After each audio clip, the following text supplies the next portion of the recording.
But is Islam a religion of peace? Well, is any religion a religion of peace? I'm just asking the question. Without a doubt. The word Islam, or the word, it is derived from, the word silm, which is submission, salam, which is peace. Islam is to have peaceful submission. It means no compulsion. You can't be forced into believing. Forced belief doesn't exist in Islam. It says it right there in the Quran. We never are allowed to forcefully make someone a Muslim. Then they're not real. It's not real. It's not. We're talking about kitman, right? Being forced, right? And God won't accept it. Sure. He won't accept your disbelief. Right. Well, he also won't accept your belief if you're being forced. Okay. So there's no force in Islam. So it's a peaceful surrender to the will of God, which then brings upon as-salam, and that's one of the names of God, which is as-salam. We say, what's our greeting in Islam? As-salamu alaykum. There's right now, the Jews have this. They have shalom. Okay. Mm-hmm. What did Jesus say when he walked back in after the crucifixion to the companions? Peace be upon you. Mm-hmm. How did he say it in Hebrew or Aramaic? The same way I say it. So we have a greeting that we're supposed to spread. And the prophet, even peace be upon him, even said in the last days that Muslims won't spread the greeting amongst themselves. Amongst Muslims they don't know, and so on and so forth. So he said, spread the greeting amongst yourself. Okay? The greeting is, assalamu alaikum. Okay? And that means, may peace be upon you. We say this when we enter groups and we exit groups and we see each other, and this is our greeting. Okay? And it is derived from the same word, salam, that Islam and Muslim is derived from. And if I can extend one more concept, you said, you said Abraham was a Muslim. Well, the Quran says Abraham was a Muslim. It says Muhammad was a Muslim. Jesus is a Muslim. His followers are Muslims. Moses is a Muslim. And what it means is, in the Semitic language, mushalim or musalim or Muslim, mu is one who, okay? Salam or shalam is one who peacefully surrenders, or sin, surrendering peacefully, one who peacefully surrenders his will to the will of God. Mushalim, Muslim, musalim, okay? Musalim literally means one who makes peace on earth. Musalim, literally, in the Hebrew and Aramaic and Arabic languages. And I've told you, if you don't have at least some exposure to Semitic languages, and you're talking about Semitic religions, right, you're in a little bit of trouble. Here's the question for you. Here's the question for you. Was Abraham one who surrendered his will to the will of God? Sure. Moses, Jesus, all the same. Now, I want you to say that about Abraham in the Semitic language that he spoke. Just call him a one who submitted to God. Say it. Well, except. Just hold say on. the No, word. You just said sure. Why don't you just wait a minute? Say the word. Why don't you, hey, step back a little bit. I'm stepping back. All right. So the word Muslim, as you break it down, is not necessarily what the connotation is today. What's the meaning? And you know that. No, but we're not talking. Hold on. Let's be literal. Let's be linguistically correct and answer the question. Do words take on different meanings as they go? They can. Of course. But that's not the point. I'm talking about the classical sense, the understanding of the language. I can tell you that from the standpoint of Christian America, Christian Europe, Christian wherever, that the word Muslim does not conjure up thoughts of peace. Fair enough. Will you stop just flooding this question with a bunch of rubbish? Here's the deal. Really? Yes. What I want to know is, can you answer the question? Wait a minute. Hold on. Obfuscation, my friend. Hold on a second. Go ahead. But first answer the question. No. What do you call a man who submits himself to the will of God? What do you call Abraham? A friend of God. No. In the Semitic language, what do you say? Here's what you say. Listen to me. Let me say it. Mushalim. Okay. All right. Okay? What do you say? You say Muslim. So here's my point. Every human who ever submitted his will to the will of God, who was a Semitic speaker, and you asked him to describe what that is, he would say Mushalim or Muslim. Okay?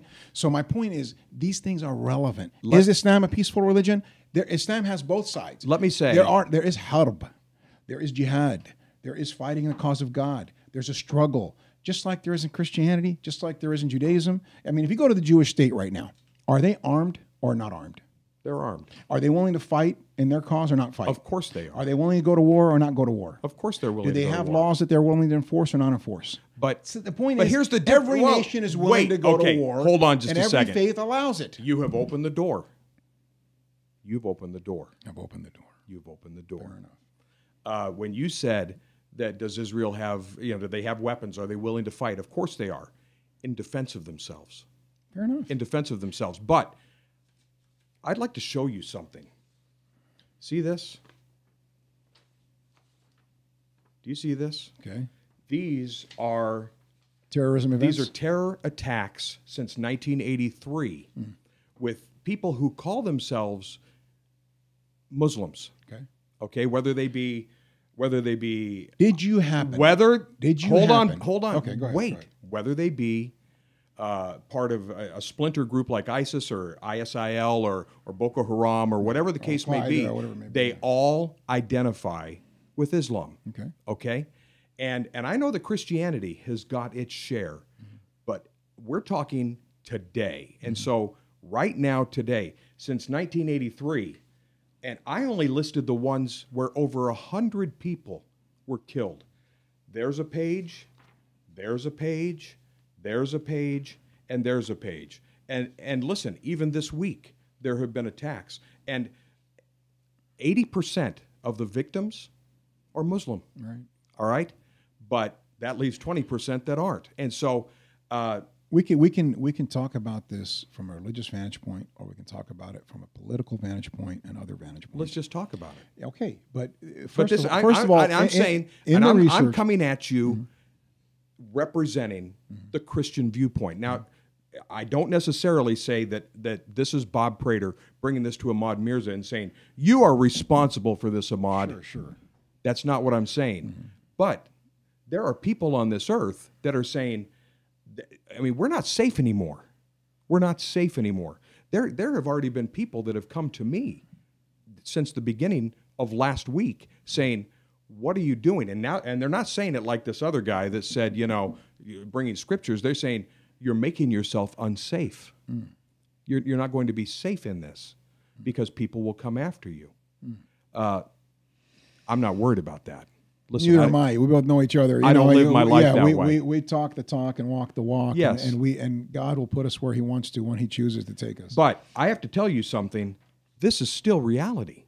It is reality, and I think that if you also do the research on just terror events around the world, you're going to find a whole lot more numbers on just random terrorist acts from a lot of groups. I think for sure we've got right now. Wait a minute. 2015, there were 475 terror attacks. Okay. 473 were by those that claimed Islam.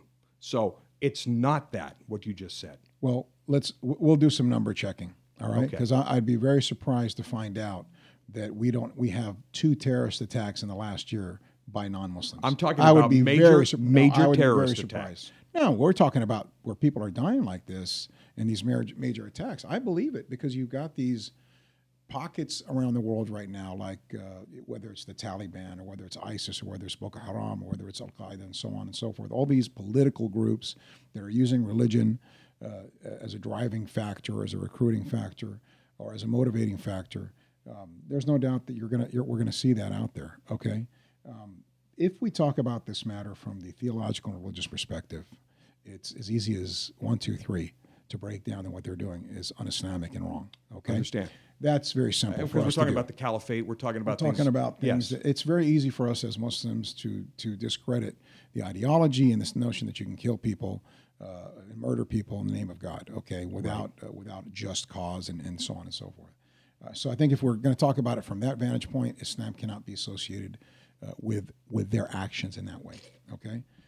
If we talk about the reality that a lot of these people that are now committing acts, atrocities in the name of Islam, claim to be Muslim, yes, that's true.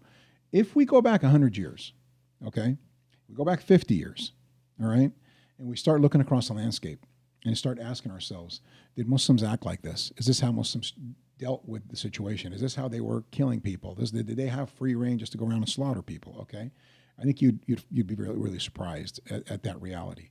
Any, again, knowledgeable person who has true knowledge and looks back into the history, okay, is going to find that the Islamic faith and those that were the leaders that had power in Islam, okay, that faith was a very tolerant faith, okay. That faith gave protection, refuge for many of other faiths, okay. Both Christians and Jews found refuge and found safety in Islamic states. Now, here's the difference with those times versus our times, and the groups you're talking about. These groups do not have central governments. They're not ruling people, except for this one very rogue, odd thing that happened, which is ISIS. Right.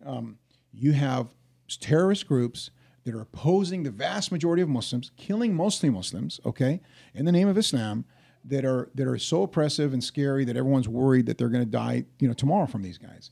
But when Islam was centralized and had power, okay, and you had governments that were being run by Islamic edicts, right? You didn't find this. You found, let's say, for example, the Jews of Jerusalem at the time of the days of the Crusaders, okay, that when the European Crusaders came in and did a lot of harm and killing, and again, we're not going to get into whether they're Christian. I'm not saying Christianity taught this, but the point is that those people that were Muslim, Jews, and Christians that were very Middle Eastern, lived in that area, were finding it very difficult to exist at that time, and so they fled. A lot of them fled. The Jews did flee across North Africa to the Iberian Peninsula into an Islamic state, because they knew they could find protection there. They knew they could be left alone to practice their faith, build their temples, and raise their families and teach their religion. And they did just that. They had their golden era under Islamic rule. And that isn't something new. We can go around. We can look. Wait a minute. Whoa. Judaism, the Jewish people had their golden era. One of their golden eras that they call their golden era was in Spain. All right. Was in Spain. I mean, this is history. I'm asking. The point though is that at the time the centralized power structure was an Islamic one. Because I think there might be some Jews that might disagree. I'm just saying. I know Jews that don't disagree. I know Sephardic. I know Jews right out of Spain that'll tell you. Okay. All right. That this was a part of their history. Okay. Right. And what happened in 1492? Was it Muslims that were telling Jews in the what do you call the Inquisitions and the Right. Was it Muslims that were saying you had to convert? No. Or was it Roman Catholics? Okay, Right. at that time. Right. Okay. But where was that coming from? Where were those edicts? Where was that decision coming from? It wasn't just coming from the local tributaries of the local leaders. It was coming right from the head of the church on down to the queen, to those in power, and they were doing what they were doing, and they were calling it in the name of Christ. But the point is, they had power. So when Islam had power, no, I'm not saying that it didn't have beheadings or firm law or whatever, but you could not kill in the name of religion. You could not kill someone simply because he was Jewish or Christian. You could not take away their right because they're Jewish and Christian, their property because they're Jewish and Christian, their men or their women because they were Jewish and Christian. And so to say that Islam is inherently violent, But if they broke Islamic law, if they broke listen, like anybody, if they were caught stealing, they were going to lose something. Just like in biblical days, Right. If you were caught stealing, it depends on the circumstances and the timing. Does that still happen today? I think in Saudi Arabia they still have some very firm punishments. And that's part of Sharia law. It's called had. Is that not part of Sharia law? Absolutely. There's a had. There's a limit to what you can do in a lawful society, and if you break those limits, there could be some warnings, and there's definitely going to be. Is there a limit to the punishment? Because as you and I both know, of course, there's as you and I both know, beheadings are way up in Saudi Arabia from where they were just a few years ago. Well, as the government has cracked down. Now we're getting into political issues. We're getting into dissent. I'm trying to get us back. This is a mentioned kingdom. last it's week. A kingdom. You mentioned last week the Constitution versus Sharia law, and you asked me some questions, and I need to tell you that if it comes down to the will of God, as I understand it, what He has said versus the Constitution, God's will always supersede. What say you? But you won't go break the law tomorrow. What say Will you shut down an abortion clinic tomorrow? Will you stop a gay marriage tomorrow? Will you go out and forcefully do it? Just answer that question. Will you do it? No. Of course not, because you're going to follow the law. This is the law of the land. You're going to cause more harm. We have four criteria. But if you are attacked by my government, I will stand between my government and you. And so would I. The point is, if it got to the point where government became so oppressive, you either leave, like we talked about, or you have to fight, right? We know that. You got to either fight them off from being oppressive and unjust, or you leave, okay? So where are you on Sharia law? That's my point. So when we're talking... What's your point? The Quran is the writ for me. It is the number one book of all books. We have a teaching that says... the most truthful book in all the land is the Quran. The best teaching is the teaching of Muhammad, the guidance of Muhammad. And the most dangerous thing in this matter is a newly invented matter, because every newly invented matter in religion is a leading astray, and every leading astray is in the hellfire. So what is the most important, what is the most truthful book for me? The Quran. Above everything. All things. Okay? In the end, if my government became unjust, I will fall back to my Lord. If they were to tell me don't worship God, I'd say, kill me, put me in prison, do whatever you want to do. He tells me to worship him. Okay? And I believe in him above all else. So, but if I live in the United States, if I live in Kuwait, if I live in the UK, they have law. There's a law of the land. I have to be a law-abiding citizen to live there. I can't lie and say I'll obey the law and then go and not obey the law. That's all I meant. But of course, your scripture, or the will of God for you, for a lot of Christians, is the Word of God. Right. For me, it's the Quran. That is the number one book. That is the number one teaching. That is the most sacred. That is what you can't tell me. No, you got to hold the Constitution above the Quran in your heart, and the Constitution above God. Of course not. God first, then family, then nation. Are you mainstream in this thought? Because yes, without a doubt. Because hold on. How many uprisings are you seeing? In the name of Islam. Let me ask a question. Okay. Are you mainstream in this, or I mean, when I hear someone like Ben Carson, who's a pretty smart guy, all right, I don't agree with most of what he says, but when he says a Muslim cannot be president because of these things, I just wonder, the way that you view, is it maybe unique? I mean, I think that there are probably, but are there not more fundamental people in this country that if they got into power would do something different? No, these people you're mentioning get the loudest voice. They have the loudest voices at times. They're the ones being interviewed. They're the ones being isolated because they're controversial. They're the ones that stick out. They're the ones that make the most noise. They're the ones that scare the most people. Okay? But in reality, if it's just like with you guys, if I were to tell you Christians, as a majority, would you go close down all these abortion clinics? Would you not allow gay marriage? Would you do this and that? And you're going to say, no, we wouldn't do that. You know, we're law-abiding citizens. We're not going to, it's going to cause more harm, so on and so forth. We're going to go ahead and preach our religion. We've got to follow the law of the land. Look around the Islamic world and tell me how many Islamic states you have that are running their countries by the Quran. Not a single one. And this illegitimate, thing that's out there, it's just this abomination. There is one legitimate theocracy in the world, and that's the Vatican. That's a legitimate theocracy. They run the show by by their scripture. There is no other on this planet, and you don't see people going around killing each other trying to make it happen. Okay, because you got to know your reality. But here's another thing: God tells you in the Quran that when you have a dispute, a difference, and a misunderstanding about a thing, take it back to those learned amongst you.